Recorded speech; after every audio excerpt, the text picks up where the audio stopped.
Dios Todopoderoso que está en el cielo cuidándonos, nos ama. ¿Y tú crees que hay alguien en la tierra que me ama y quiera vivir conmigo a pesar de lo que soy? Sí, mi amor, claro, yo te adoro. Vientos. Entonces sí me voy a levantar este día.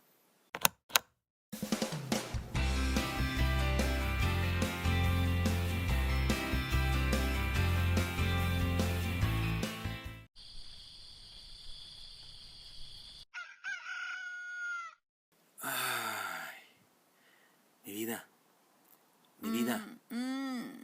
¿Tú crees que hay alguien en el cielo que nos escucha cuando oramos? Sí, mi amor, Dios, nuestro Padre, Dios Todopoderoso que está en el cielo cuidándonos, nos ama. ¿Y tú crees que hay alguien en la tierra que me ama y quiera vivir conmigo a pesar de lo que soy? Sí, mi amor, claro, yo te adoro. Vientos. Entonces sí me voy a levantar este día.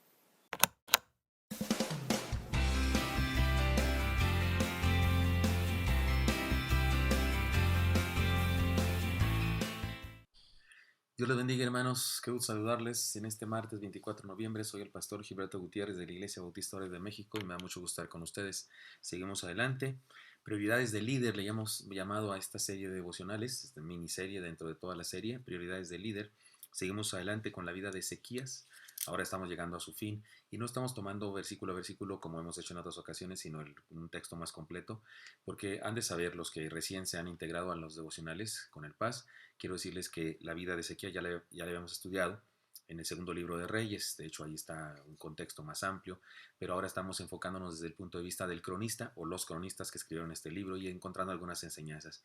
Sin embargo, si usted quisiera escuchar otras enseñanzas con respecto a este mismo rey, podría escuchar los devocionales anteriores, aunque yo mismo no sé dónde decirle que los puede encontrar. Pero por lo pronto vayamos a la enseñanza de hoy y la encontramos en segundo de Crónicas, capítulo 32, versículos 24 hasta el 33. Y la enseñanza es esta: persiste en la fe. En las prioridades del líder hemos establecido dos cosas ya: busca a Dios y, en segundo lugar, confía en Dios. Y ahora persiste en la fe. Dice así, segundo de Crónicas 32, 24 y hasta terminar el pasaje. En aquel tiempo Ezequías se enfermó de muerte y oró a Jehová, quien le respondió y le dio una señal.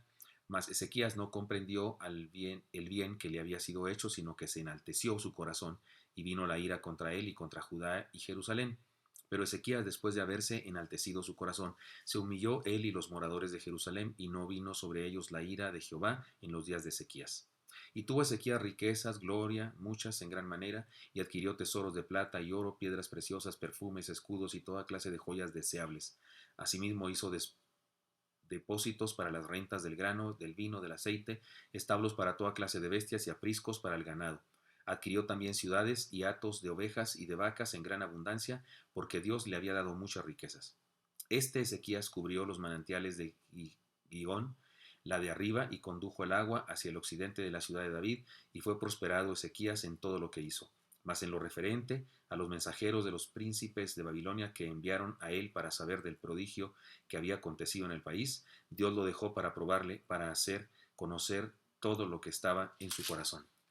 Los demás hechos de Ezequías y sus misericordias, he aquí todos están escritos en la profecía del profeta Isaías, hijo de Amós, en el libro de los reyes de Judá y de Israel. Y durmió Ezequías con sus padres, y lo sepultaron en el lugar más prominente de los sepulcros de los hijos de David, honrándole en su muerte todo Judá y toda Jerusalén, y reinó en su lugar Manasés su hijo.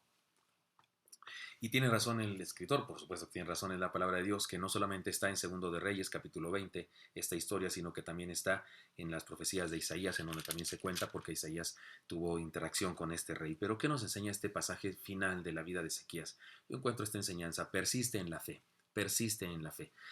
Los versículos 24-26, que nos dice que enfermó y luego que Dios lo sanó, porque enfermó por causa de enaltecerse y luego Dios lo sanó, y luego se volvió a enaltecer o algo así. Ese pasaje está en Segundo de Reyes, capítulo 20, y es más extensa la historia.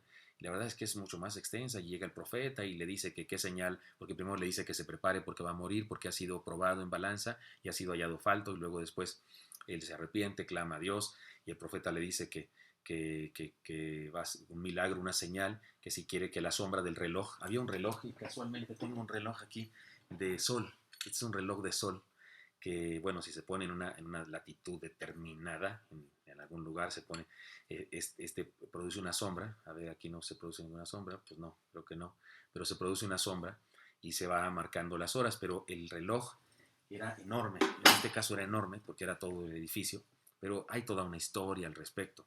Y usted y yo podemos leerla, insisto, segundo Reyes, capítulo 20, pero el cronista aquí no nos cuenta todo eso, se ahorra y solamente nos dice que, que, que se enfermó porque se enorgulleció y luego que Dios lo sanó y luego después lo bendijo de esta manera y luego nos cuenta que los enviados de Babilonia, que en ese caso solamente Dios lo dejó y no nos cuenta toda la historia, pero la verdad es que la historia consiste en lo siguiente: vinieron de Babilonia a conocer su reino y Él les dio entrada y les enseñó toda su riqueza, les enseñó todas sus bodegas y todas sus obras de arte y todos sus perfumes y el profeta le dice: ¿por qué hiciste eso? Vinieron a reconocer tu palacio y tu país para luego conquistarte. Y era cierto, y era cierto. Entonces, pero el cronista curiosamente no nos cuenta nada de eso. Le voy a decir por qué. Es evidente que el cronista, lo hemos visto en todos los demás estudios que hemos tenido de todos los demás reyes, el cronista tiene como propósito exaltar la descendencia davídica.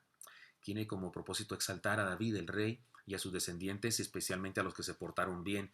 Y digamos que el cronista es muy tolerante, es muy positivo, es muy, como se dice, muy benévolo, muy benigno, y no recalca tanto las cosas malas, algunas terribles, de los descendientes de David, pero exalta sus virtudes para hacernos entender que andar en el camino correcto trae bendición y qué bueno que hace eso. Si es el propósito, aprendamos de eso. Por eso le llamo a esta enseñanza, después de este contexto histórico: persiste en la fe. Y digamos tres cosas al respecto. Número uno, la vanagloria, el orgullo o el sentirse suficiente, es falta de fe. El orgullo, la vanagloria, la soberbia es falta de fe, es creerse que soy la gran cosa y creer que todas las cosas suceden por mi cuenta. Cuando decimos que yo he logrado estas cosas por mi cuenta, he hecho esto por mi esfuerzo, cuando somos así de soberbios, estamos negando a Dios, estamos negando la fe, estamos negando que hay alguien que nos ayuda, nos socorre y está con nosotros. Por eso tengamos cuidado. Vanagloriarse, enorgullecerse, perder piso, como dicen por ahí, es lo mismo que dejar de creer, o tiene que ver con dejar de creer. En segundo lugar, la humildad es reconocer al Creador y saberse criatura de Él. La humildad, el poner los pies sobre la tierra, es reconocer al Creador como el soberano, como el todopoderoso, y reconocernos criaturas de Él. Les he dicho ya antes que me gustó mucho una imagen que me mandaron por internet de esas frases que tienen un dibujo. Es una plancha así de barro, como en el suelo, barro, y luego surgiendo del barro un ser humano, una figura humana de barro, y de repente, y dice ahí escrito, dice: al hombre se le subió el lodo a la cabeza, y ahora dice que el creador, que el alfarero no existe. Al hombre se le subió el barro o el lodo a la cabeza y ahora dice que el alfarero no existe. Perdón que no lo dije bien en las dos ocasiones, pero me entendieron.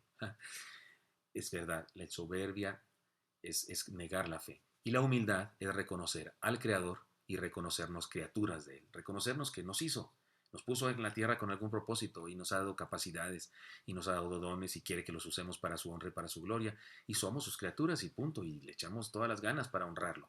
Y en tercer lugar, la mejor huella que podemos dejar es haber creído y obedecido a Dios. El cronista resume de una manera muy rápida la muerte de Ezequías, pero dice, y es lindo esto, dice: además, los demás hechos de Ezequías y sus misericordias, he aquí todos están escritos en las profecías del profeta Isaías, hijo de Amós, en el libro de los reyes de Judá y de Israel. Y durmió Ezequías con sus padres y los sepultaron en el lugar más prominente de los sepulcros de los hijos de David, honrándole en su muerte todo Judá y toda Jerusalén, y reinó en su lugar Manasés su hijo.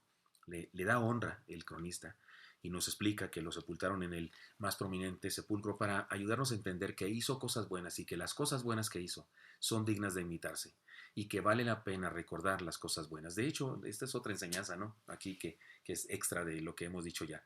Vale la pena recordar las cosas buenas y olvidar las cosas malas, de cualquiera, de nuestros antepasados, de nuestros padres, de nuestros maestros. Vale la pena recordar las cosas buenas y olvidar las cosas malas y honrar la memoria de las cosas lindas que nos dejaron como huella.